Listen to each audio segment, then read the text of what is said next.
Welcome back, everyone. Today we're taking a deep dive into a topic that's been on a lot of people's minds. How Japanese SMEs, those small and medium-sized businesses, weathered the COVID-19 storm. That's right.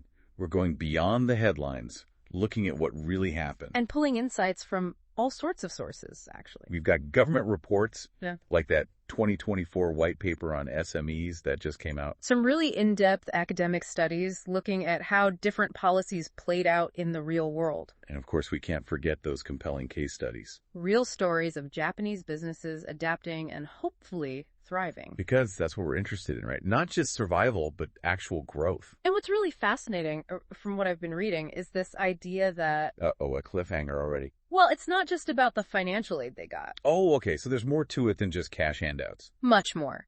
It's how that aid was combined with other types of support that seems to have made the real difference. Okay, now you've got my attention. Let's rewind back to early 2020. The world's kind of freaking out. Lockdowns are happening. Economies are taking a major hit. What was the situation like in Japan, especially for their SMEs? It was a real shock to the system. Yeah, I can imagine. Especially for businesses that were heavily reliant on things like tourism. Right. Anything that depended on in-person interaction was probably in trouble. Exactly. And those service industries. The 2024 white paper actually goes into detail about how the government, right from the start, they recognized just how bad this could get.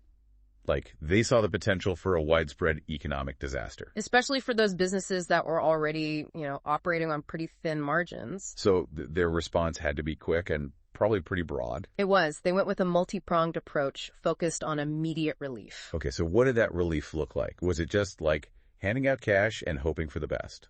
Nope, not at all. They were much more strategic than that. It was all about targeted support. One of the first things they did was roll out these direct cash injections. They called them sustainability subsidies. Okay, sustainability subsidies. In Japanese, that would be Jizokuka Kufuken. Jizokuka Kufuken. All right, got it. So these were basically designed to give businesses a lifeline, to help them cover some of their lost revenue. To keep the lights on, essentially. Exactly. But it wasn't just about handouts. They also expanded loan guarantees. Making it easier for businesses to actually get those loans. Yeah, because banks get a little hesitant during times of uncertainty. I bet they do. And then to prevent a ton of businesses from just shutting down completely. Because I imagine rent would be a huge burden. It was. So they also implemented rent support, Yachinshin Kyufuken. Yachinshin Kifuken. Yeah. Okay, a lot of these names sound pretty similar. They do, yeah. But that rent support was a game changer, seriously. Countless businesses would have been, evicted, basically, without it. Makes sense. But was all this intervention really the right move? Couldn't businesses have adapted on their own? It's a valid question, and it's one that always comes up when we talk about, the role of government in the economy. Right. Some people might say, let the market sort it out, survival of the fittest. Yeah, but this was different. I mean, the speed and scale of this crisis, we've never seen anything like it. Yeah. And, in Japan, SMEs, they're really the heart of their economy. They employ a huge percentage of the workforce, right? Exactly. So the government felt they had to step in quickly and decisively to prevent, a complete collapse, really. I can see their point. If the backbone of your economy is crumbling, you can't just sit back and watch. Exactly. And it's not like they just threw money at the problem and said, good luck. They actually tried to understand the specific needs of these businesses, right? That's a really key point. The white paper actually stresses how important it was for them to communicate clearly. To make sure everyone understood what was available and how to access it. Yeah. They set up these information booths at chambers of commerce all across Japan. Staffed with, experts who could explain everything. Right. People who could break down the complex information, guide businesses through all the paperwork. So it wasn't just about having programs. It was about making sure they were actually accessible and user-friendly. They put a lot of effort into that because they knew if businesses couldn't navigate the system, the help wouldn't do any good. It makes sense. You can have the best intentions, but if the execution is messy, it won't work. It seems like they really tried to avoid making it a bureaucratic nightmare. Definitely. And, what we're going to see as we go deeper into this is that effectiveness, it wasn't just measured in how much money they gave out. It was about how these programs actually helped businesses adapt and change for the long haul. You got it. And that's where things start to get really interesting. Ooh, another cliffhanger. You're good at this. But seriously, I'm hooked. So as the pandemic dragged on, it became obvious that just surviving wasn't going to be enough. Right, they needed to adapt to figure out this new reality. So how did Japan shift from just keeping businesses afloat to actually helping them transform and thrive in a post-pandemic world? This is where things get really fascinating. So starting around 2021, we see a clear change in focus from survival to what they called management revitalization. Okay, management revitalization. That sounds intriguing, but maybe a bit academic. What did it actually mean for these businesses? It meant recognizing that for a lot of SMEs, this wasn't just a financial crisis. It was a chance to rethink everything. To become more adaptable, more resilient, basically to prepare for anything that might come next. Exactly. And to support that, the government rolled out programs that went beyond just handing out cash. It was about building what they called comprehensive management capabilities. So equipping them with the knowledge, the skills, the connections they needed to not just stay afloat, but to really succeed. That's the idea. I like it. So give us some concrete examples. What kind of programs did they create to make this happen? Well, one area they really focused on was business successions. Because, Japan has an aging population, right? Right. Lots of business owners were getting ready to retire. And that's a problem if there's no one to take over. All that experience and knowledge just disappears. And of course, the economic impact is huge. So the government stepped in to help with that transition. They did, connecting those retiring owners with potential successors, offering financial incentives to make the whole process smoother. Like a matchmaking service for businesses. Sorta. But that wasn't all. Mentorship was another big part of this. So those experienced business leaders we talked about earlier, they weren't just there for the crisis. They were in it for the long haul. Yeah, sharing their wisdom, guiding the next generation of entrepreneurs. And it wasn't just CEOs either. Sometimes they even brought in universities and research institutions. Wow, tapping into all that expertise. To help with things like digitalization, sustainability, all the stuff businesses need to stay competitive in the future. So it sounds like they really focused on building this whole ecosystem of support.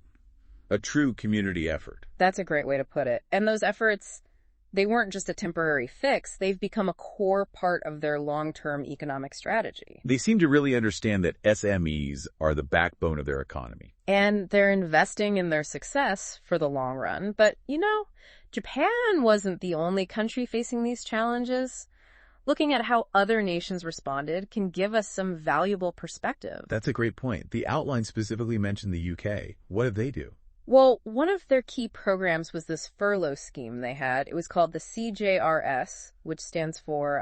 Don't worry about all the acronyms. What did it actually do? It was a way to protect jobs, basically. The government directly paid a portion of employee wages. Wow, that's pretty significant. It was. And alongside that, they had some targeted programs as well, like one that was specifically for the restaurant industry. Oh, yeah. Wasn't it called Eat Out to Help Out? I remember reading about that. That's it.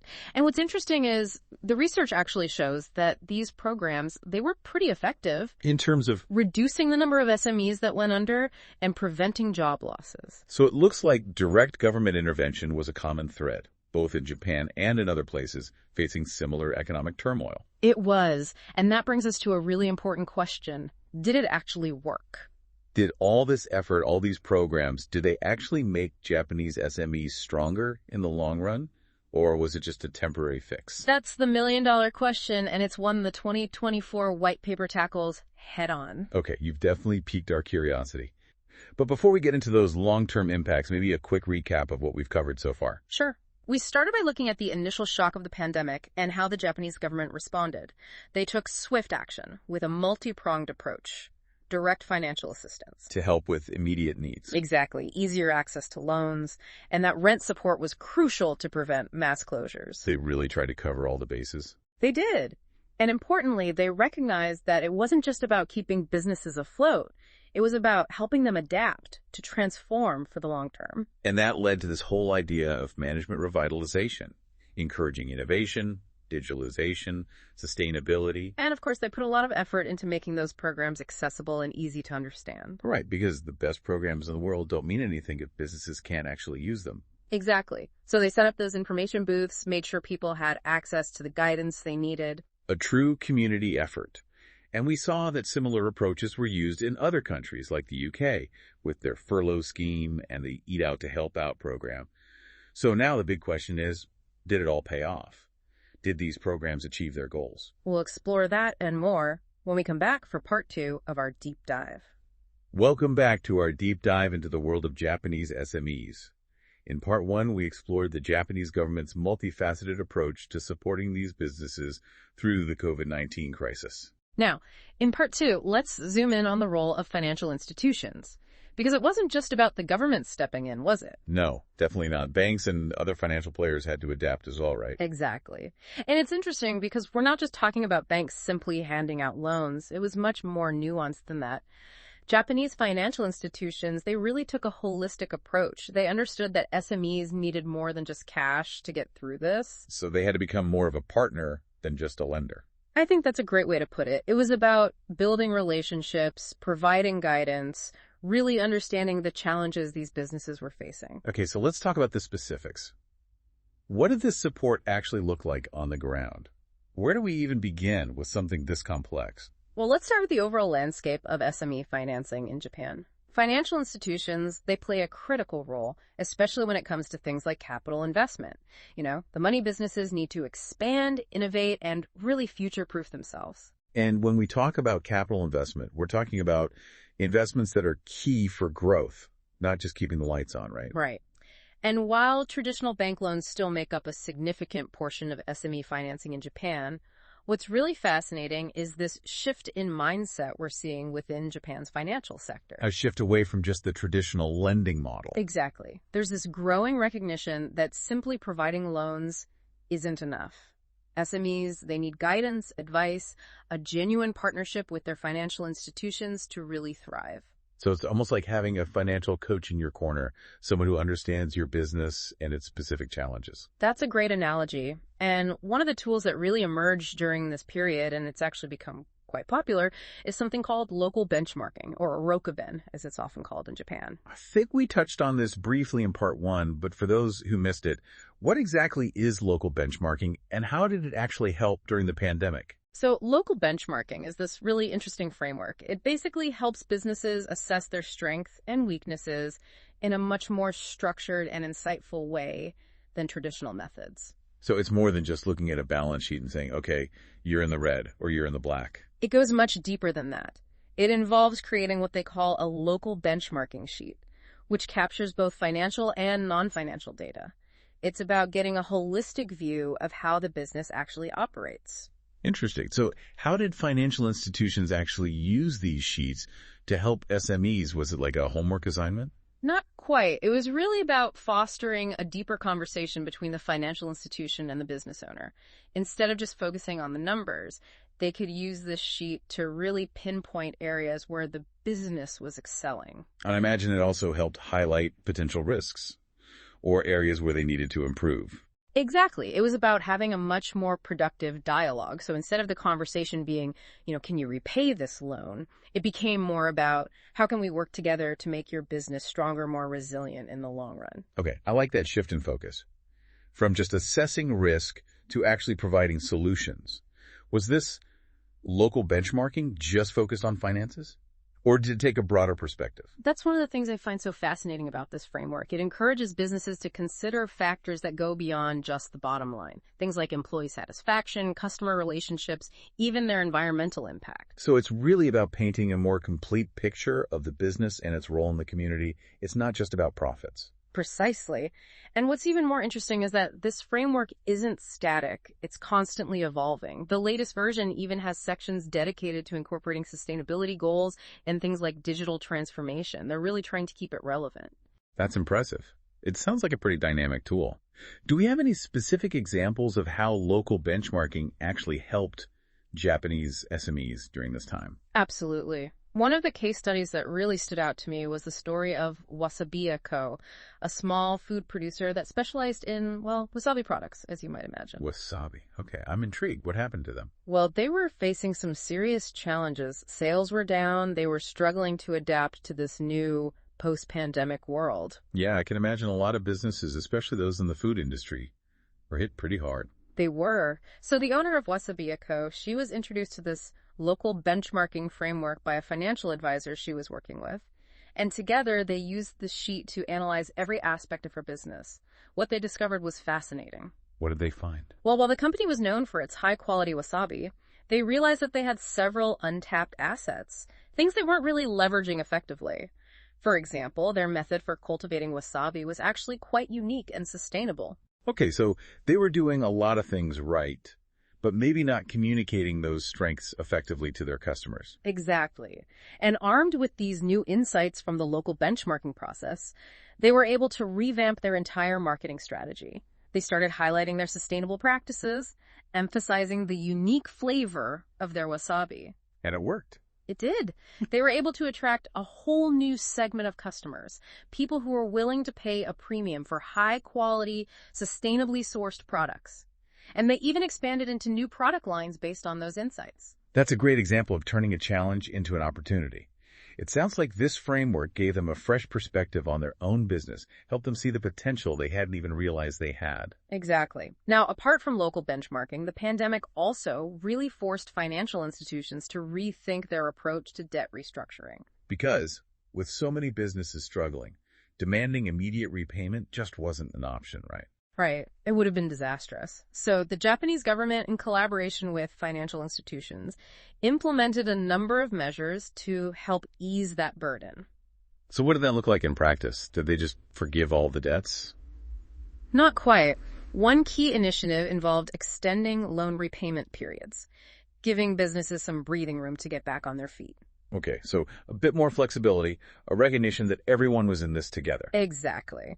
And to further encourage lending to SMEs, the government expanded those guarantee programs we talked about earlier. Right. That basically reduces the risk for banks, making them more likely to lend, even during uncertain times. Exactly. It was all about providing that safety net. But it wasn't just a one-size-fits-all approach either. Financial institutions were encouraged to really assess each case individually. So finding solutions that were tailored to the specific needs of each business. Right. And that required them to develop a deeper understanding of their clients' businesses, their long-term goals, the challenges they were facing. It was a much more hands-on approach.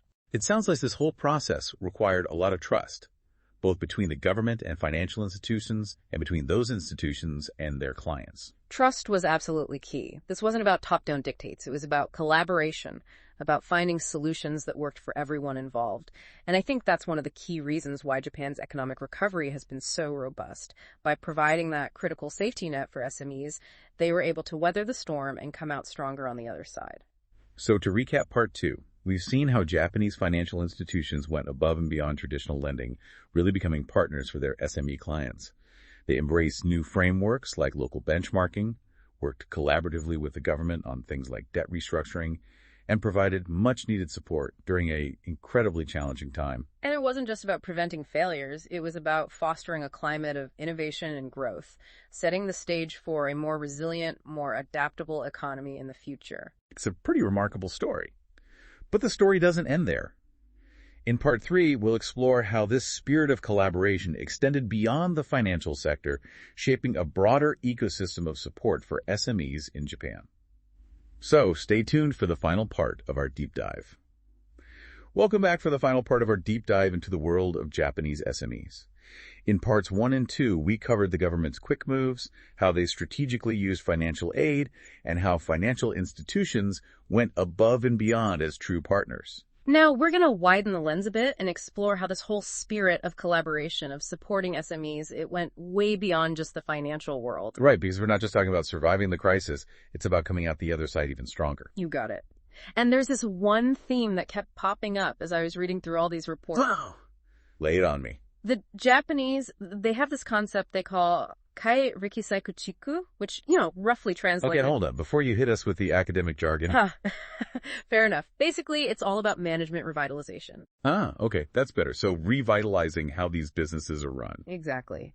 They recognize that for a lot of SMEs, the pandemic, it wasn't just a financial punch. It was a chance to step back and rethink their whole game plan. Exactly. To figure out how to be more adaptable, more resilient, ready for whatever curveball comes next. So not just patching up the holes, but building a stronger ship altogether.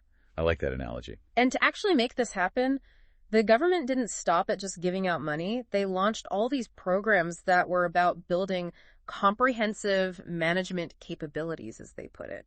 Okay, that sounds a bit vague. Yeah. Give me some specifics. What were they actually doing to equip these businesses for success? Well, one area they focused on was business successions. Right, because Japan's population's aging, and a lot of these business owners are getting ready to retire. Exactly. And that creates a huge challenge, right, for business continuity. Yeah, all that knowledge, that expertise, it can just disappear if those businesses don't transition smoothly to the next generation. Big economic impact, too. So the government, they stepped in to make those transitions easier. Connecting those retiring owners with potential successors. Yep.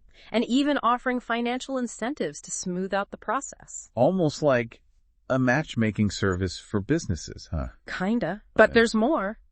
They also put a lot of emphasis on mentorship. Remember all those experienced business leaders we talked about before? Yeah, the ones who were helping out during the crisis. So they weren't just there for the short term, they were also involved in these long-term mentorship programs. Passing on their knowledge, their hard-won lessons, to those who were just starting out. Yep, or those who were trying to figure out how to navigate this new world. And it wasn't just limited to, seasoned executives either. Sometimes they'd bring in universities, research institutions, the whole shebang. So they were tapping into all these different pools of expertise. Making sure those SMEs had access to the latest knowledge, whether it was on digitalization or, whatever they needed. Love that. Building connections, fostering that sense of community. Oh, and speaking of community, there's another thing they did that I found super interesting. They started promoting what they called SME grouping or clustering. SME grouping. Okay, now you've lost me. It's simpler than it sounds. It's basically encouraging SMEs to join forces, to collaborate. To form partnerships, create networks, share resources, that kind of thing. Exactly. It's about recognizing that, hey, sometimes a challenge is too big for one business to tackle alone, but together they can achieve amazing things. It's that whole strength in numbers idea, right? You got it. And what's cool is that these groupings weren't just limited to businesses in the same industry. The government actually encouraged them to partner up across sectors. They realized that some of the most innovative solutions, they come from unexpected places. That makes sense. I can imagine a tech company teaming up with a traditional manufacturer could spark some serious innovation. Exactly. And it wasn't just about sharing resources. It was about building relationships, creating a sense of community, a network of support that could help them all thrive over the long haul. So it sounds like this focus on management revitalization, it wasn't just a Band-Aid solution. It really helped these businesses transform and grow. It did. And these initiatives, they weren't just a temporary fix for the pandemic. They've become a core part of Japan's overall economic strategy. It's pretty inspiring how they took this crisis and turned it into an opportunity, not just to recover, but to reinvent their whole approach to supporting SMEs. So if our listeners are going to take away just a few key points from our deep dive today, what would you say those are? Well, first, I think it shows that crisis can be a catalyst for innovation. Sometimes it takes a shock to the system to make us rethink how we do things. Second, when we talk about supporting SMEs, it can't just be about money. It's about providing them with the knowledge, the skills, the connections they need to succeed over the long term. And finally, collaboration is key. Bringing together businesses, government, universities, everyone. It takes a village, or in this case, the whole ecosystem. And on that note, I think it's time to wrap up our deep dive into the world of Japanese SMEs.